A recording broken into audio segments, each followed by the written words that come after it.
What is up, YouTube fam? Robbie C here, and today we are recording the back 8 of our second episode of On the Ground. But wait, Silas, before we dive into the intro, I gotta ask one question, and it's pretty important. How are you doing today, Gene? Are you having a good day? So catch me if I fall.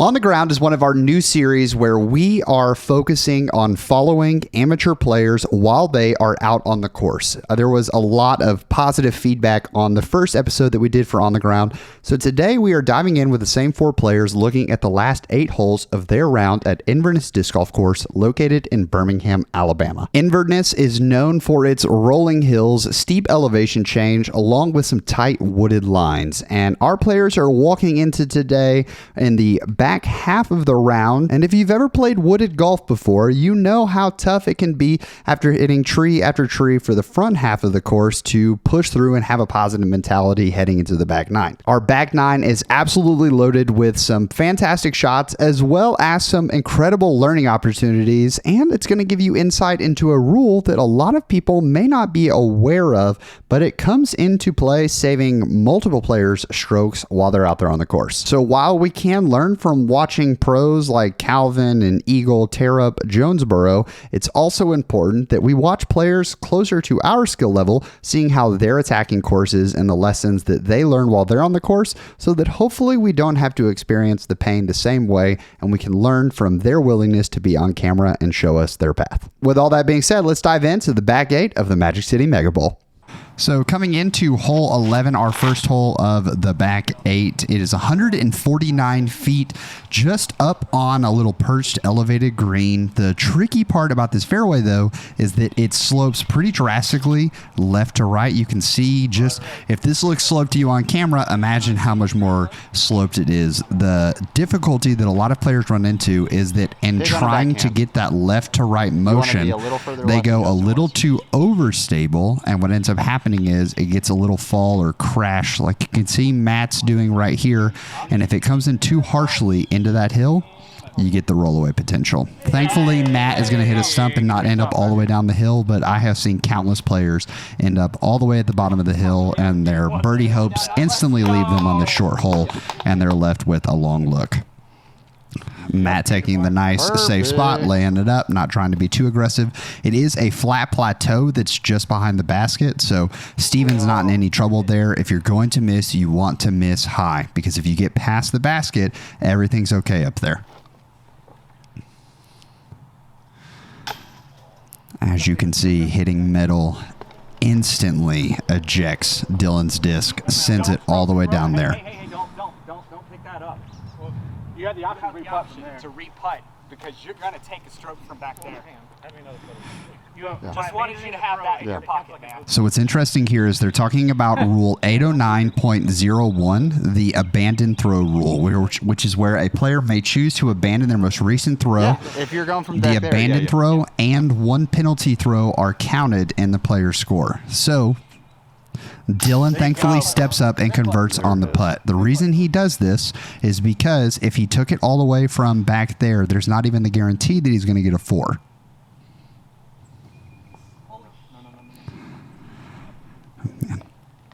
And after spending a minute or two discussing Dylan's situation, Justin's going to find himself in the exact same place, trying to run the putt, and like we talked about, the miss was long of the basket. Drawing metal can immediately put you in this terrible situation. So Justin trying to identify, and he's going to elect to go back to his throw, go with the abandoned throw, and try to make this putt. Boom. He converts for it, and you can kind of sense the frustration there of, I like what I know going through his head of, why didn't we do that the first time? But you know what? We made the putt, and that is what matters. So when you find yourself in a frustrating situation like that, make sure that, yes, obviously we would have liked to make it on the first throw, but we have to walk away saying, hey, we just made a good putt, and that's the momentum we're carrying towards the next hole.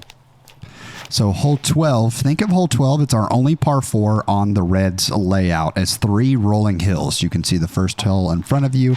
The second hill is about where Dylan is. And then there's a third hill that has grass on it. An amazing drive puts you on that third hill. A great drive puts you on that middle hill. And being straight or to the right on the first 2 hills is ideal.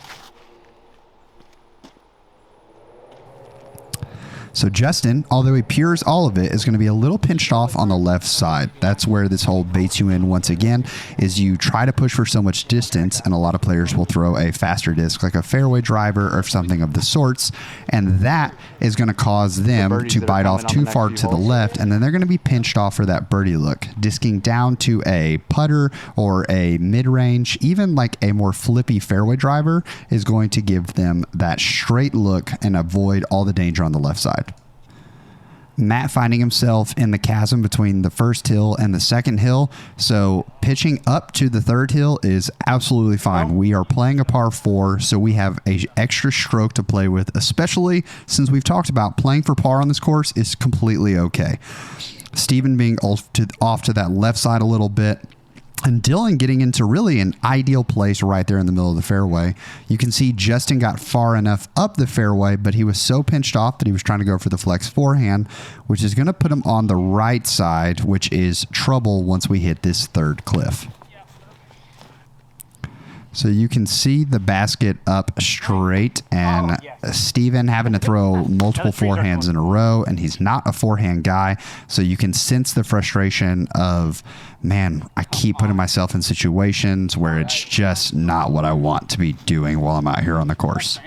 Matt kind of playing this hole to perfection, though, playing to, even though his drive honestly didn't go according to plan. The beauty of not trying to be too aggressive, staying nice and calm, and throwing where you can see, especially on these wooded courses. That is one of the biggest keys to success, especially if you're playing blind, is throw where you can see. It's hard to get into trouble if you can see a flat landing spot.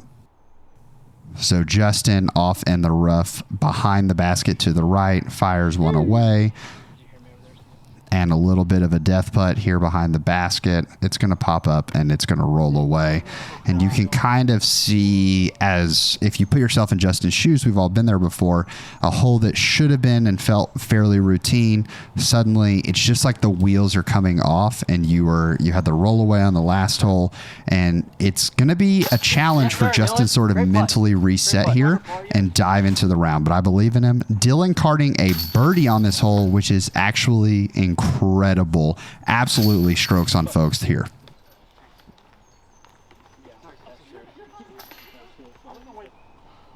Hole 13, 196 feet, plays pretty downhill. The key here is to just throw something flat and straight, and you can kind of approach it one of two ways. Similar to hole 3, which was our first hole on the front 8, you want to throw and kind of hit the top of the hill and let a little speed come off of it. Just like you saw Matt do there. We're not trying to necessarily park the basket here. That's a very tough shot to do. And Steven at this point goes kind of quiet, steps off on his own. He's going to grab his bag and move off over to the right, snapping his fingers. When something like this happening, one of the best things you can do is just take a deep breath and start trying to take it one shot at a time. It's so easy to just live in the frustration, and you want to make sure we get back to executing, hey, let's just throw one good shot and then build another good shot and build another good shot.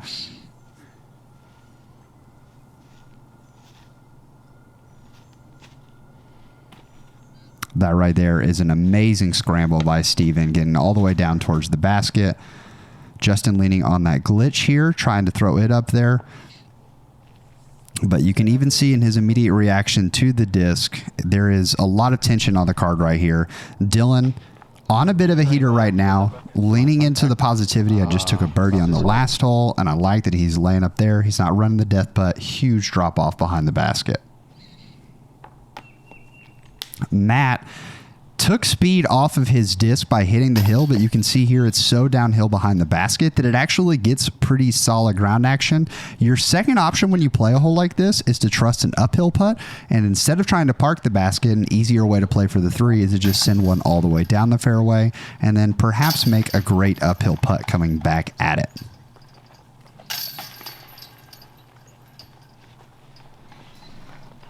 The other thing to note about wooded golf, especially in tournament golf, is that it can take a long time. At this point during the round, we're about 2 hours in. So imagine staying inside of the shot, inside of the game for 2 hours straight. There is a little bit of mental wear and tear starting to happen to our card mates here. And it's an important thing if you've never played tournaments before to think about that, especially if you're the type of player who is kind of running and gunning through the course.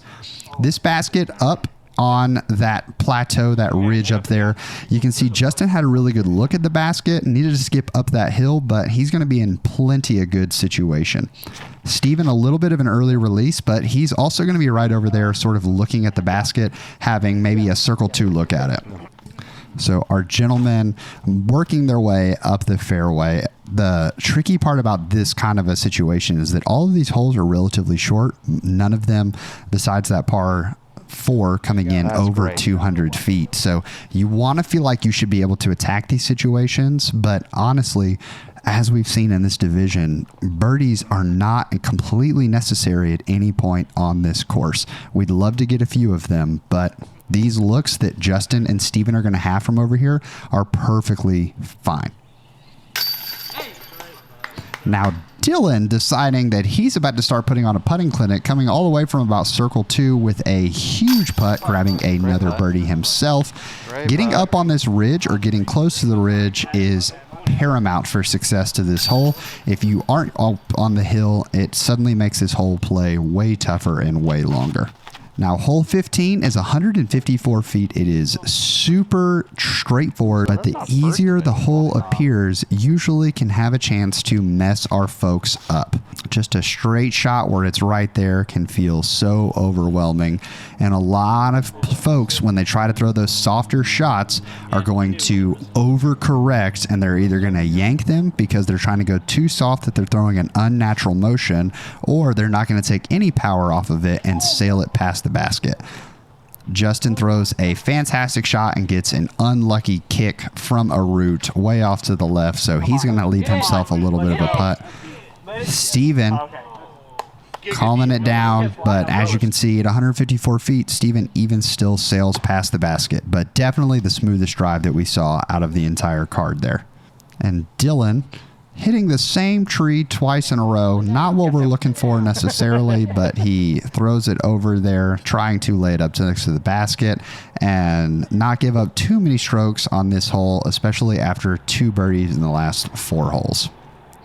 There is something that I notice about a lot of cards that I watch, and I think that something that we have to be careful of, especially when we're playing disc golf on an amateur level, is the expectation of made putts versus good putts. I think that so often I'll walk up and ask someone, hey, how did your round go? And they'll say, oh, I missed 5 10-foot putts. When in reality, most of those 10-foot putts were actually 20-foot putts, and those 20-foot putts were actually 40-foot putts. And I think that an unrealistic expectation of what kind of putts you should be making can have a dramatic impact on the mental happiness and, honestly, the mental confidence that you're giving yourself on the card. Hole 16 is one of the trickiest holes out on this course, with water off to the right and another fairway that slopes incredibly drastically left to right. Huge pond, and there's like a walking path plateau that this disc is going to be sitting on. All of our players trying to throw flat, slow shots. This is another one similar to the first hole of this video, where coming in on too much of a steep hyzer can cause you to crash into the hill and roll into the water.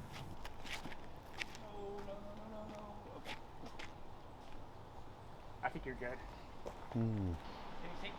Justin didn't land inside of the water. He landed just off of it, so he still gets relief from the water, but he thankfully doesn't have to take the penalty stroke. Tries to throw the turnover, doesn't get where he's looking to, hits another tree. That's okay. He's going to pull that glitch out once again, lay it up next to the basket, take his 4 and walk away. Yeah, you can kind of see just how drastic this hill slopes. Everyone immediately asking for their disc to sit.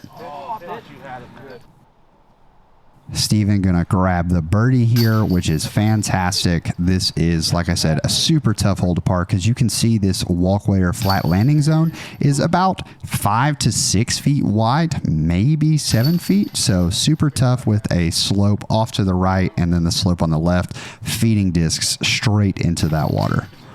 Hole 17 is a straight shot. We're just trying to go up and over that ridge. It honestly is a little poke and hopey. There aren't a lot of clearly defined lines to get straight down to the basket. If you kind of punch through one of the 3 different tunnel options, you can get down there, but it's not a common landing zone to just hit this hole on repeat. Justin playing the turnover at 196 feet for probably the last 100 feet of the hole. It slopes downwards towards the basket, so you don't have to get a ton of power behind this shot. You can see here that none of the players really had the drive they were looking for, and they're all within just a putt or a soft toss of the basket. So we're feeling pretty good about how the card's doing here, and lots of them, like I talked about a few holes ago, this is a super long round. So I think the round ended up taking a little over 3 hours in total for them to complete. So you can kind of just feel the exhaustion, both physically because of all the elevation changes, but mentally from staying in these shots over and over again.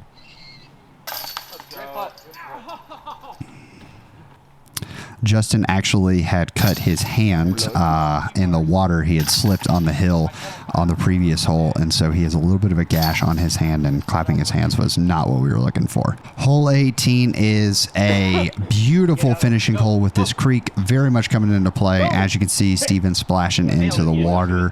One of the best strategies here is to just blast it onto the other side, because even if you hit that wall of roots, you've at least touched in bounds on that side, which means that when you take your disc from out of bounds, you actually get to take it from that side, making it for a rather simple par putt.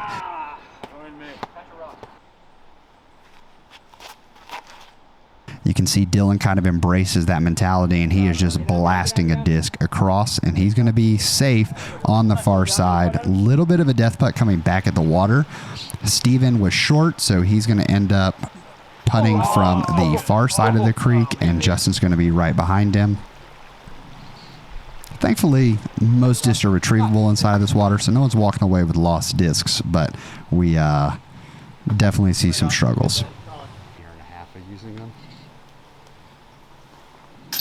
And Steven's going to tap out with a bogey to wrap up his round. Matt, that death putt we talked about, yeah, you're putting right back at the water with a little bit of a cliff. So Matt not rounding out this back hole or this last hole the way he wanted to. Dylan taking the smart approach, laying up, grabbing his par, and walking away with a win on the card. And Matt making a huge putt from the OB in the water. I just want to start off by saying once again, thank you so much to Dylan, Matt, Steven, and Justin for being willing to come on the channel and being willing to film this. Y'all, when I said that you could sense the tension on the card, I mean, there was visible frustration with lots of players when it came to not executing the way they wanted to. You had players like Dylan who were hitting incredible putts on holes 12 and 14, and then had moments of a blunder, such as hitting the same tree in a row on hole 15. You compare that to Steven, who knew that he was having a really rough round and playing way below his normal and expected skill level, and he's trying to figure out the puzzle pieces along the way of why it's not going well. And lots of us can relate to that while we're out on the course of, man, something just feels off, but I can't put my finger on it to identify it in the middle of this round. And how am I supposed to get things back on track? It just feels like I am in pure survival mode out on the course. Hopefully, if this video showcases anything, it's that you're not alone in those thoughts, and that the best thing we can do from those rounds is not just to leave them and forget about them, but to learn from them, to learn that we can try to take a deep breath and embrace one positive shot at a time and allow ourselves to climb out of that hole as best we can, and know that, hey, we probably will find ourselves playing another bad round in the future, but we're not going to let it own us. We're not going to let it control us. We can simply start looking for the next great shot that we're going to throw. So truly, I just think that it's so difficult to encapsulate my gratitude for people being willing to come on and showcase their skills on the channel, because, guys, it is intimidating for so many people playing their first tournament or playing a tournament knowing that there's going to be 3 to 4 other people on their card that they don't know watching them and they think might be possibly judging them while they're doing that. And these 4 individuals stepped up and did it for literally thousands of people. So thank you once again to them. And I'm so excited that these 4 individuals paved the way for what the On the Ground series is going to be. We actually, at the time that this video goes live, already have our next piece filmed for the On the Ground series, and this series is going to take place over in a few months, but we're going to be following 2 individuals who we're going to play a practice round with them. We're going to be able to play a tournament round with them, and then we're actually going to be able to play another tournament round with them to kind of see that development as they go. And so it's going to create 6 videos that I hope you guys are excited about. And what kind of additions do you want to see in those videos? Because like I said, we're always trying to improve the on the ground commentary. My hope and my prayer is that this truly has been helpful for you guys. And even if these videos aren't necessarily getting all of the crazy views or whatever you might expect out of a standard video here on the channel, I know that these can be profoundly impactful. And so I'm so excited to continue bringing these to you guys. So if you're an on the ground fan, let me know. In the meantime, I do want to say thank you for watching and thank you for tuning in. I hope you have an amazing rest of the day, and please make it fantastic for someone else too. You guys are the reason that we are able to do this and continue to try to help players improve one stroke at a time. But for now, we're going to leave you with the birdie.